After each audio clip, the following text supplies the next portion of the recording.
गौरी कभी अपने 7 बच्चों के साथ खतरनाक जंगल के पास रहती थी। कालू कौवा डरते डरते एक पेड़ से कुछ फल तोड़ रहा था। जल्दी जल्दी से गोरी कवि और बच्चों के लिए फल तोड़ लेता हूँ। अगर जंगल की कोई बाजें या चीलें आ गई तो वो मुझे खा जाएंगी। कालू कौवा डरते डरते कुछ फल तोड़ता है और अपने घर की ओर चला जाता है। कालू कौवा फल लेकर जंगल के पास अपने छोटे से घोंसले में जाता है, जहाँ गौरी कवि अपने 4 बच्चों के साथ बैठी हुई थी। तभी कालू कौवा घर का दरवाजा बंद कर देता है। कालू जी, किसी ने आपको यहाँ आते हुए देखा तो नहीं? नहीं गोरी, मैं छुप छुप कर यहाँ आया हूँ, किसी ने नहीं देखा मुझे। कालू जी, पास के जंगल के जालिम पक्षियों को पता नहीं चलना चाहिए कि हम अपने बच्चों के साथ यहाँ रहते हैं, वरना वो जालिम चीलें हमारे बच्चों और हमें खा जाएंगी। गोरी, पता है मुझे, इसीलिए घर में आने से पहले मैं बाहर देर तक खड़ा रहता हूँ। अच्छा गोरी, तुम बच्चों को ये फल खिलाओ, मैं नदी से पानी लेकर आता हूँ। माँ, तुम हमें बाहर खेलने क्यों नहीं जाने देती हो? हमें सारा दिन घर में रहना अच्छा नहीं लगता। मुन्नी बेटा, अभी तुम सब बहुत छोटे हो, यहाँ बाहर हर जगह बहुत खतरा है। वो सब जालिम पक्षी तुम जैसे मासूम बच्चों को खा जाएंगे। माँ, क्या वो जालिम चीलें हमें भी खा जाएंगी? नहीं बच्चों, जब तक मैं तुम्हारे साथ हूँ तुम्हें कोई कुछ नहीं कह सकता। फिर कालू कौवा भी पानी ले आता है। वो सब पानी पीकर सो जाते हैं। आधी रात को गौरी कवि के 3 अंडे भी फूट जाते हैं और उनमें से 3 प्यारे प्यारे बच्चे बाहर आते हैं, जो अंडों से बाहर आते ही शोर मचाने लगते हैं। गोरी, बच्चों को चुप कराओ, वरना कोई जालिम चीले हमारे बच्चों को देख न ले। तभी बाहर कुछ पक्षियों की आवाजें आती हैं। ये सुनकर कालू कौवा बाहर देखता है। तभी सामने 2 गिद्दें बैठी हुई थीं। गोरी, बच्चों को चुप कराओ, वरना वो गिद्दे यहाँ आकर हमारे बच्चों को ले जाएंगी। अरे भाई, अभी तो बच्चों की आवाजें आ रही थी। पता नहीं, यहाँ तो कोई भी दिखाई नहीं दे रहा। लगता है वो पक्षी कहीं दूर चले गए हैं। चलो हम उन्हें जंगल में ही देखते हैं। गौरी, अच्छा ही हुआ कि वो जालिम गिद्दे यहाँ से चली गई। आज तो इन छोटे बच्चों ने हमें मरवा ही दिया था। अगली सुबह कालू कौवा बच्चों के लिए फल लेने जाता है और गौरी कवि घर में बैठकर अपने 7 बच्चों की रक्षा करती है। ऐसे ही कुछ दिन बीत जाते हैं। एक दिन गौरी कवि और कालू कौवा अपने 7 बच्चों को लेकर बाहर बैठे हुए थे।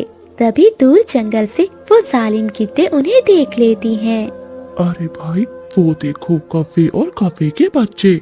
चलो भाई जल्दी करो, मेरे तो मुंह में अभी से पानी आ रहा है। भाई रुक जाओ, हम अभी इनका शिकार नहीं कर सकते। अगर हमने इनका अभी शिकार किया तो हमें अपना आधा हिस्सा जंगल के राजा बाज को देना होगा।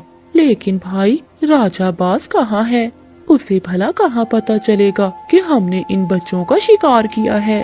भाई, हम इनका शिकार आज नहीं कल करेंगे, क्योंकि कल जंगल में बाज के बेटे की शादी है। जंगल के सभी पक्षी कल राजा के बेटे की शादी पर जाएंगे और हम इनका शिकार कर लेंगे। राजा बाज ने अपने जंगल में एक कानून बनाया था कि कोई भी अपने जंगल में शिकार नहीं करेगा। अगर कोई शिकार करते हुए पकड़ा गया तो उसे हमेशा के लिए काल कोठरी में बंद कर दिया जाएगा। अगले दिन शाम को गौरी कवि घर में बैठी कालू कौवे का इंतजार कर रही थी। अरे कालू, अभी तक घर क्यों नहीं आए?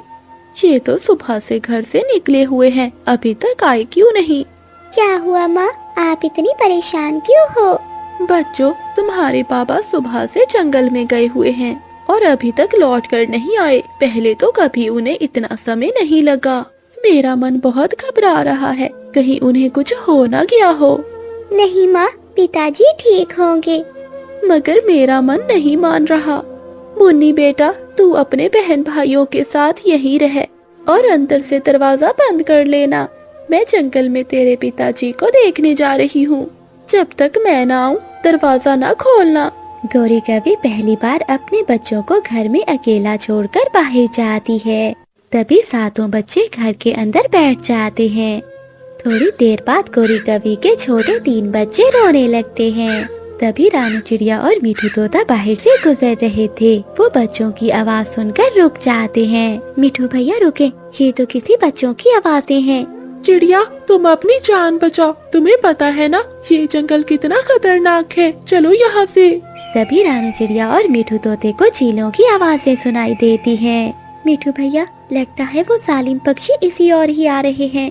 मीठू भैया, ये आवाजें तो वो सामने वाले घर से आ रही हैं। लगता है वहाँ छोटे बच्चे हैं, हमें उनकी जान बचाना होगी। फिर रानू चिड़िया और मीठू तोता गौरी कवि के घोंसले के पास जाते हैं।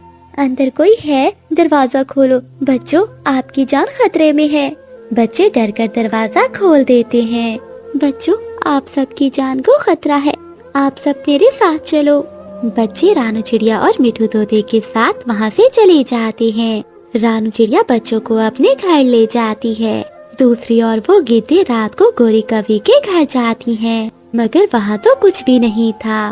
भाई, यहाँ तो कोई भी नहीं है। मुझे लगता है वो सब जंगल छोड़कर चले गए हैं। वो दोनों गिद्दे घर से बाहर निकलती हैं, तो उन्हें कालू कौवा और गौरी कवि देख लेते हैं। कालू कौवा और गौरी कवि अपने घर जाते हैं। अरे बाप रे, कालू जी, हमारे बच्चे कहाँ चले गए? लगता है उन गिद्धों ने हमारे बच्चों को खा लिया। गौरी कवि रोने लगती है। गौरी, चुप कर जाओ। चलो हम जंगल के राजा बाज के पास जाकर उन गिद्धों की शिकायत करते हैं। हम उन दोनों को छोड़ेंगे नहीं। तभी वो दोनों पास के जंगल के राजा बाज के पास जाते हैं। वो राजा को सारी बात बताते हैं। बाज राजा, आपके जंगल की गिद्धों ने हमारे बच्चों को खा लिया। आप हमारे साथ न्याय कीजिए, उन दोनों को कड़ी से कड़ी सजा दीजिए। चुप कर जा कवि, हमने नहीं खाया तेरे बच्चों को। बाज राजा, आप इनकी बात क्यों सुन रहे हैं? ये तो हमारे जंगल की है भी नहीं। हाँ बाज राजा, ये तो इस जंगल के हैं भी नहीं। आप इन्हें हमारे हवाले कर दीजिए, हम आप तक आधा हिस्सा पहुँचा देंगे। सुनो काफे, इस जंगल में सिर्फ इस जंगल के पक्षियों की ही बातें सुनी जाती हैं। सुनोगी तो इन्हें लेकर यहाँ से चले जाओ, इनके साथ जो भी करना है करो। फिर वो गिद्धे कौवों को लेकर अपने जंगल से बाहर चली जाती हैं। वो कौवों पर हमला करने ही वाली थीं। गिद्धे मुश्किल से अपनी जान बचाकर वहाँ से भागती हैं। आप सबने हमारी जान क्यों बचाई? मैं भी मर जाना चाहती हूँ। मेरे बच्चे नहीं तो मैं जिंदा रहकर क्या करूँगी? कवि बहन, आप चिंता नहीं करें, आपके बच्चे मेरे पास हैं। फिर रानू चिड़िया गौरी कवि को सारी बात बताती है। फिर गौरी कवि और कालू कौवा रानू चिड़िया के घर जाते हैं। वो अपने बच्चों को देखकर बहुत खुश थे। गौरी बहन, आज से आप हमारे जंगल में ही रहें, क्योंकि हमारा जंगल बहुत सुरक्षित है। हमारे जंगल की महारानी चील बहुत अच्छी है, वो हम सबकी रक्षा करती हैं। उस दिन के बाद से कालू कौवा गौरी कवि अपने बच्चों के साथ उसी जंगल में रहने लगते हैं। कबूतर भैया, पहले मुझे सब्जी दे दें, आज मेरे सर में बहुत दर्द हो रहा है। रानू बहन, जंगल में गर्मी की वजह से बहुत से पक्षी बीमार हो गए हैं। इन दिनों सबको सावधान रहना होगा।